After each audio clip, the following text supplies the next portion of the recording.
And welcome to another Colin Crandall breakdown. We're going to do a recap of the great UFC 294 event that was held this past Saturday in United Arab Emirates in Abu Dhabi, both versus Islam 2. And with me, I've got the four baddest men on the planet that are blood brothers, and they are John Shaddock, Chris Shaddock, Coach Scott Shaddock, and Dale Shaddock. These guys are not just grapplers, as you guys thought, but all box as well. Two of these guys being Golden Glove champions.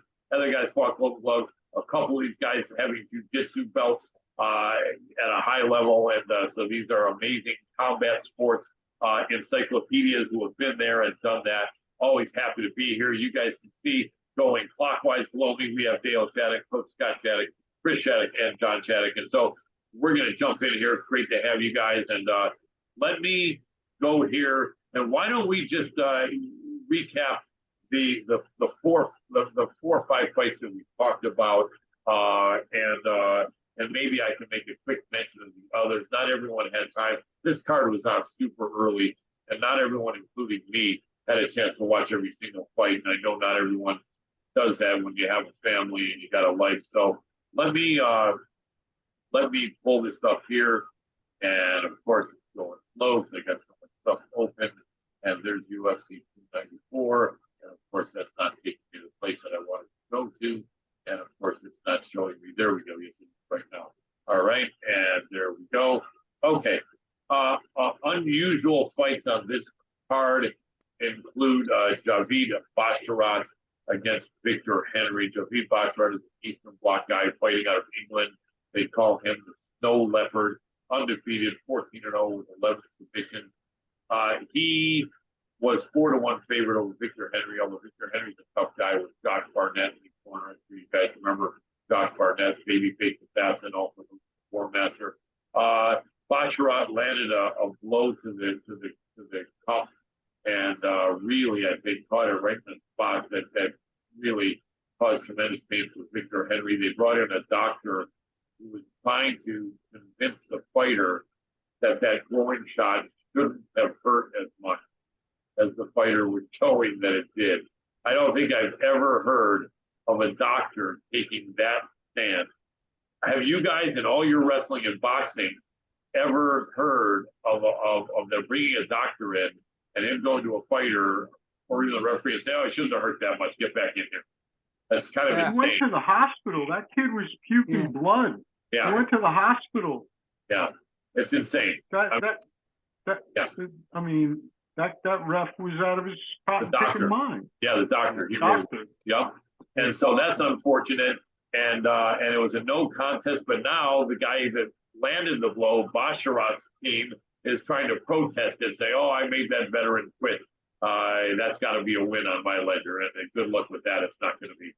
But then the doctor made an appearance about an hour later on the main card in the Johnny Walker and Magomed Ankalaev fight, and took the opposite stance there when Johnny Walker was good to go and his hands were up, and basically told the guy, "Stop the fight." The referee even said, "All right, so we're good." The referee said, "No, we're not good to continue." And then, I think the referee copped out on that. Yeah. No, he said to the ref, "Where are you?" And he said, "I'm in the desert." But he was in the desert. Yeah, but they were. Yeah, not exactly. Wrong. And the guy's not a native English speaker. The guy speaks Portuguese mostly, and so it was ridiculous. It was. The other issue is it's not the doctor's. It's not the doctor's job to make that decision. Right.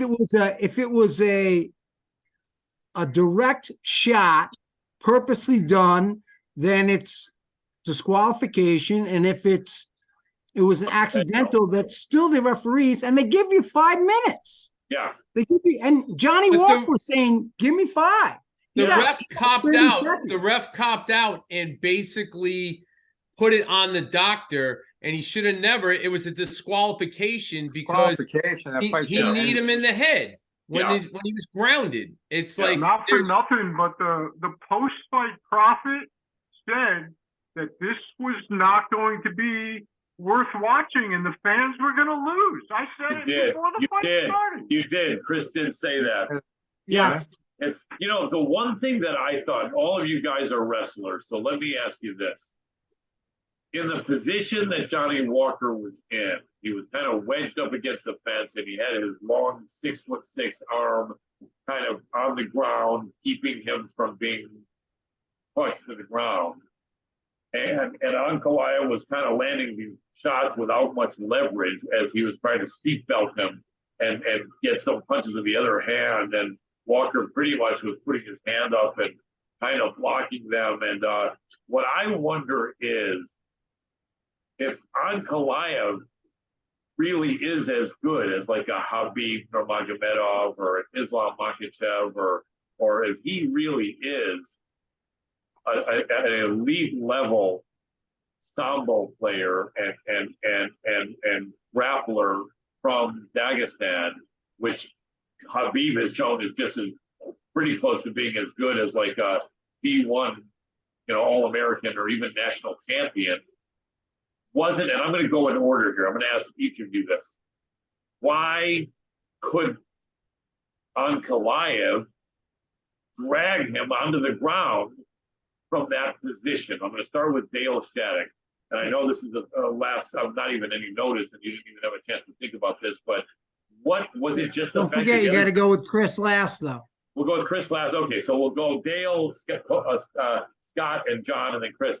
But my question then, Dale, I mean, because I feel like he abandoned everything with thinking, I don't know what the hell to do here to get this giant off this fence. I'm just going to try. Because it looked like he was wanting to knee him in the sternum.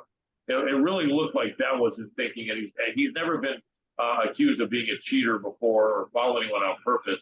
I really think he was going to try to knee him in the stomach and the sternum.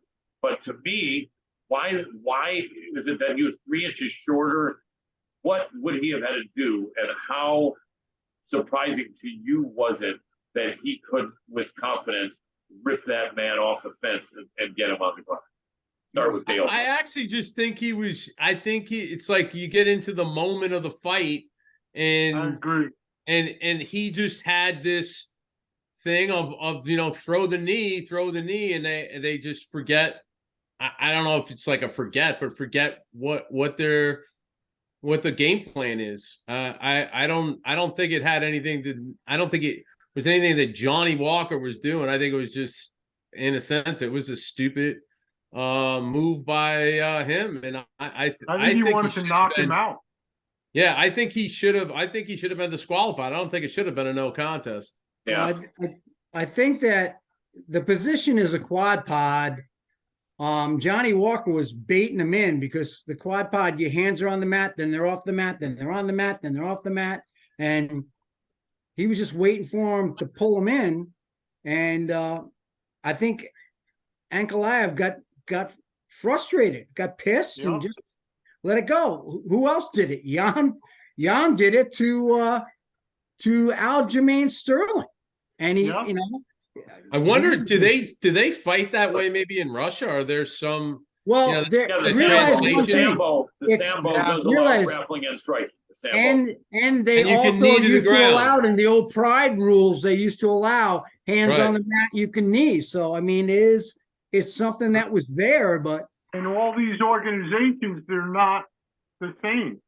Right. That's true. They did that in Latvia. So let me go to John here. John, if Ankalaev had not gotten frustrated with Walker being in that tripod position, what would he have wanted to do from a wrestling standpoint to get that man flattened onto the ground?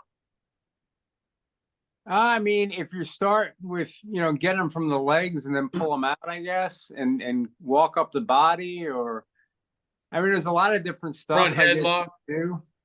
But I think inside trip, body lift, hands locked around the waist. I think it's like what everybody's saying about, whatever reason. I mean, I'm friends with some guys that have fought in the UFC. I don't know if you know Kamal Shalarus. Yeah, great guy.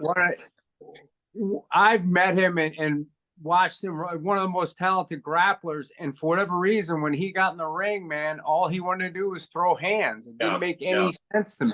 Yeah. And I think that type of stuff gets caught up when you're in the fight. Absolutely. Now, let me ask you if you guys can remember this, because it's a few days ago, and I don't even remember half the stuff from a few days ago, and there was so much action. What Ankalaev was doing leading up to that, did it look like he was initiating some wrestling that made sense? Because I know he had like a seatbelt and he was throwing a kind of punches without much leverage, but did he make any attempt, you guys remember, to do any of the stuff that you were just mentioning to try to get the man down to the ground or not? I think at one portion, didn't this all come off of Johnny Walker attempted a flying knee and then he landed off balance? And I think at that point, he went and then tried to grab onto him, and then they ended up against the fence. Right. From there, do you remember Ankalaev utilizing any kind of wrestling technique to break him down from there? Well, the concept is, if you have 4 legs to a table, and essentially with the new rules, you can only have one hand down, gets you to be free from being kicked, right? That you have to get the person so that they're putting their weight. It's a push-pull, and the whole thing's a push-pull. And he got frustrated, like Dale said right in the beginning, and went, you know what? I'm kneeing this son of a bitch in the head. Yeah. There were points when he had 3 points down with his hand up by his ear, trying to block the punches. And I think he just got, everybody was right here. He got pissed off and then didn't think about what he was doing. The only thing is maybe because he's so tall. Maybe because Walker's so tall, he didn't realize he might have thought he had a foot instead of a knee and couldn't have his hand down. I don't know. Yeah. I mean, I wonder if this belies the fact that maybe Ankalaev's wrestling isn't as good as some of his countrymen. I mean, I don't know for sure, but I almost feel for sure Khabib would have just crushed that guy down and flattened him out. Whether it was on his back or on his side or something. I can't imagine Khabib not being able to use his wrestling to suck in those legs. And Khabib does that leg scissor. He ties up both your legs. Yeah. He becomes a cobra and climbs up your body and starts to engulf you. And that guy didn't do that. No, I honestly think if we're on a limited time, we don't want to waste any more time on this. I agree. 100%. Very good call, Chris. Moving on. Tim Elliott gave it a hell of a shot, like we all kind of thought. I forget who picked what, but we all said that he shouldn't be like a 4-1 underdog against Mokaev. He's an older guy for a lighter weight class. He's past his prime, but he's going to give Mokaev a test of going up for the first time against a good collegiate wrestler, D2, but at 36 years old at a lighter weight class. But he was going to get a taste of some resistance, and he did. And I think that we all did expect that, and I think Elliott did himself proud. But I think this kid at 23 years old looks pretty darn legit there. Do you guys have? Let me go down the line here and give me like 30, 45 seconds of any thoughts you have on that. Start with Dale Shaddock. No, the kid fought a great fight. He's tough as nails, and that squeeze that he had at the end of the triangle was just. I was surprised that Tim took that long to tap. Yep, makes sense. Coach Scott Shaddock, what do you think? I heard earlier on in a interview right after the fight that Tim Elliott was tough. Those guillotine chokes were tough, but he baited him in, and he even used gurgling sounds and everything else to make him stress on his biceps and triceps and wore him out. And then he said, they were tough, but I wasn't anywhere near the tapping. And then he said, and then I just put it to him in the third round. So, Yeah, these guys, I get a feeling a lot of these guys from Dagestan are not going to be tapping out in fights, really. Doesn't matter where they are. They'll just, if they get put to sleep, they'll be put to sleep probably, or have an arm broken or whatever. Like we saw with this kid with a knee bar that he was like, nah. No, but again, he said, like he said, he used his head. He sat there and said, he used a tactic. I've never heard anybody do that. Gurgle and make it sound like he's gurgling. That really and then is the guy goes like, here goes Elliot thinking, I got him. He squeezes a life. Yeah, I love it. That is unique. Chris. Oh no, you want to go last? John Shaddock, a quick 30 seconds to throw on that one. Yeah, I mean, much like when Poirier had Khabib, in that guillotine, I thought he had him solid. I did pick Elliott, but I thought he was going to be more of a striking, and I even said if it's a grappling battle, the kid's going to win, and that's what happened. Yeah, but definitely solid performance by Elliott. Finally, Chris Shaddock done Yeah, that. Elliott, you said something last time we were on the podcast. We talked about fatigue, and at the end of the day, I like to say fatigue makes cowards of us all. And that kid baited him really well, like Scott's saying. And once the dude runs out of gas, you can be tough as nails, but when you're gone, and we're going to talk about some of these other fights, yep. You're in trouble. Yeah. And he fought, but like Dale said, the finish on him was great. Yeah, very solid. What's interesting? I've often said that if you could get a guy with a really good wrestling background who can be comfortable enough with his jiu-jitsu that he's really calm and proficient fighting off of his back, then you got a uniquely talented guy. And I think probably all of you guys to an extent, or a couple of you guys that are more jiu-jitsu than the other guys, I know John is, probably understands that. But the thing is that's probably tough is instinctively wrestlers don't want to be on their back. And so, so if you notice, a majority of the wrestlers that have jiu-jitsu are attacking jiu-jitsu guys from the top, specializing in submissions from the top. And grounding. And right. And so it's interesting because if we could get a wrestler who could really get comfortable and good with his bottom game in jiu-jitsu and getting really slick submissions from his back, I think that would be a scary guy. What's that?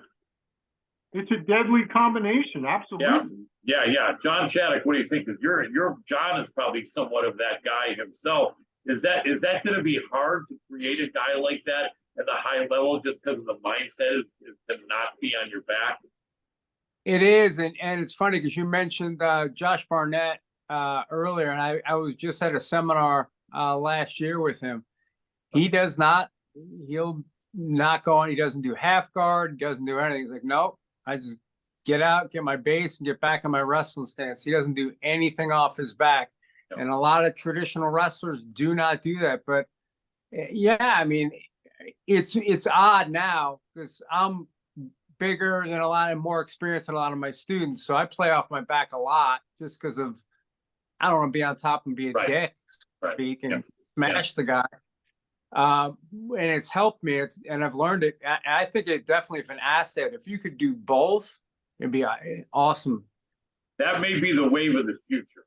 There's probably some young guys being built now who are in elementary school or junior high, and they're really good athletes, and they're from a wrestling tradition, but they're also really focusing on their jiu-jitsu, and their coach is smart enough to say, you know what we're going to do with you? You're wrestling. You got that top control. You got that balance. Let's make you a really good bottom player off of your back with jiu-jitsu, because that will surprise a hell of a lot of people. Could you imagine if Tim Elliott was that guy and Mokaev went for the choke and Elliott kind of hip bumped him, pushed his arm over, and then reversed him into some sort of a sick submission, or even hip escape caught him in a triangle, connecting with one of the arms, you know, and submitted Mokaya from the bottom, you know. So Tim Elliott is that guy.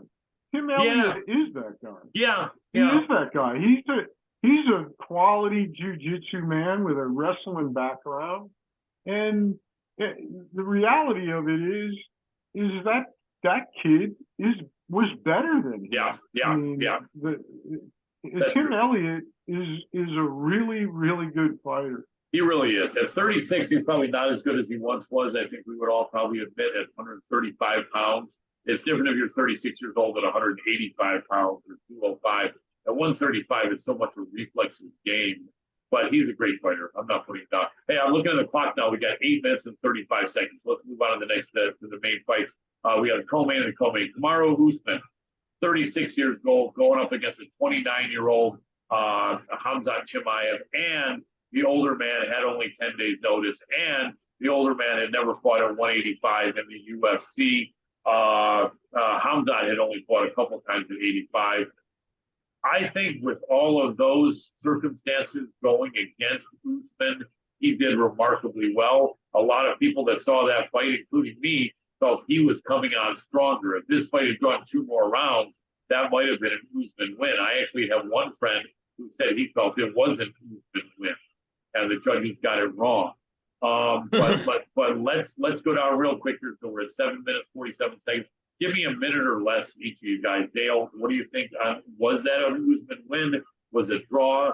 The right call? Is it okay that it went to Khamzat? And Khamzat looked like the better wrestler, which was surprising. Or was that because of the short notice for Usman? I think Usman's kicking himself for not making a 5-rounder, and supposedly he's the determining factor on that. They asked, and he's the one who turned it down, from what I heard. And I think he's kicking himself for that. It said something like he didn't have he didn't have the confidence in himself or something along that line. Yeah, you weren't training at all. In a 10-day notice to do a 5-rounder. They notice. I think Trevor Whitman did a great job in the corner of trying to revive him, especially after the first round. I don't think the first round was a 10-8 round, but I definitely think that Chimaev won the fight. I think he won the first and the third. I think you could give the second to Usman, but I think if it was a 5-rounder, Usman would have come away with the victory. And I think he's kicking himself because what's his name was after the first round ran out of gas, like we thought. Yeah. How come a D2 national champion gave up takedowns to a guy who grew up training with wrestling in Sweden? The 10 days notice, being 7 years older than him, both maybe. I don't know. The Daghestanis they've got some good wrestling. They're pretty tenacious, and he was pretty tenacious, and he was on his back, but he didn't. He couldn't finish him. The takedowns were set up really well though by Chimaev, weren't they? Yeah. Yeah, makes sense. Your thoughts on that, Scott? A minute or less. I think the one thing everybody's missing out on is it not so much the wrestling, it's the pressure. Even the shots that he took, I didn't see Kimura hit a sprawl and his go behind to get on top to take his back. And he just pushed away and didn't want to get taken down. Okay, well, that was the whole concept. One of the things I teach my guys is it's a 6-minute match. I don't care how tough this kid is or whatever. Can he go into deep water? And how many kids has he wrestled and pinned and beaten really quick because they were so afraid of how good they are? Go after them, take it to them, show them that you're not afraid of them, and go 6 minutes. And then I teach pinning. So finish the guy.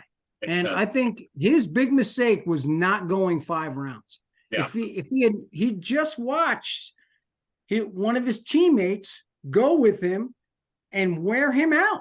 I mean, if he had taken him into the championship rounds, that shows who's a champion. Granted, that's why Khamzat came out really quick because he knows that this guy's going 5 rounds. Right. I mean, I know it was a 3-round fight, but I think he still doesn't have that. I've never seen Kamaru Usman come out and start crushing people right in the first round. So he came out to try to take him out. Right, makes sense. He Let's didn't move on. finish him. No, He didn't finish him in the first round, and you could see that also wore on Chimaev right, to go later on. makes sense. I appreciate it, Scott. We better move on. We've got 4 minutes, 10 seconds. John Shaddock, give me a minute or less, probably even 45 seconds. What's your thought? Was it 10 days notice? Was it him being 36 years old? How did we see what we saw? Why couldn't he stop those takedowns? Because if he had, he would have won the fight.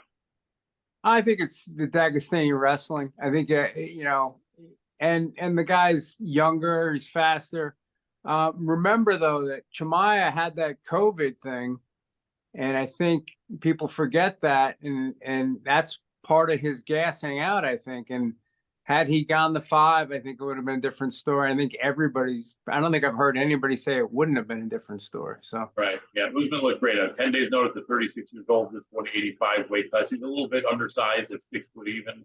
At 185, so a lot of guys are cutting down from 210, 215, or 6'1", 6'2", 6'3", but he'll be fine, I think. Chris, give me 30 seconds. We only got 3 minutes here. We want to get to that. Invincibility got exposed. I don't think he did any damage to him at all when he did ride him for a full almost 5 minutes. That's all he did, though. He couldn't do any damage to him. Supposedly he broke his hand in the first round. So he's using that as a reason why he didn't do any ground and pound. And he said he was hurt, and he said he was scared that he might lose this opportunity. So he fought a different fight, and that's part of what he was using as his reasoning for losing the second round. But I agree that if it was a 5-round fight, it had the potential to be a different story. And Usman's not going to lose any ground anywhere. No. That's the one interesting thing. Yeah. But we're losing time. Go to the next fight so we can talk about it real quick. Perfect. Appreciate it, Chris. 2 minutes and 15 seconds. Volkanovski taking a fight in a higher weight class on 9 days notice, or 10 or 11 or whatever it was. He had to cut from 181 pounds to make 155 pounds in 9 days. Obviously, this was a huge ask.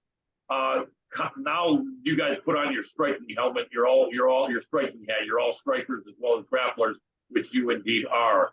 A friend of mine I was watching it with said, yeah, he had his hand up here, but it wasn't like a really solid Muay Thai stance where he's tucking his chin and he had his arms tight. It was just kind of like this here, bam, and you're caught above the head. Had he had it here, it wouldn't have been able to get him. I guess you could react to that, and then to me, your overall thought. You don't even have to react to that. We're gonna go 20 seconds each. We're at a minute 20 left. Dale, give me 20 seconds.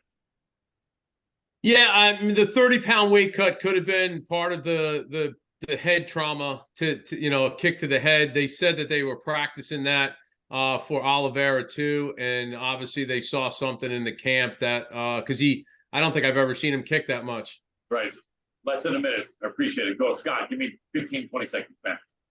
Yeah, I also think he had other things on his mind, and I don't think he was thinking I got it, and then he got it right to the side of the head, and exactly. Appreciate it, John. 15 seconds or less with the full camp. Would he still have got caught with that and not being depleted like that, or probably not? Yeah, I think he got caught. I mean, I think he got caught. And to be honest with you, the whole last camp, he worked on nothing but grappling with Craig Jones, and he did so well at that. Who would have thought? Who would have thought he would have got kicked in the head? Exactly. We better go to Chris because this is going to die out any second. I think he's having a nervous breakdown. I think he's overwhelmed by all of the things that are going on in his life. And he got in the cage and he realized really fast that he had made a mistake. And he paid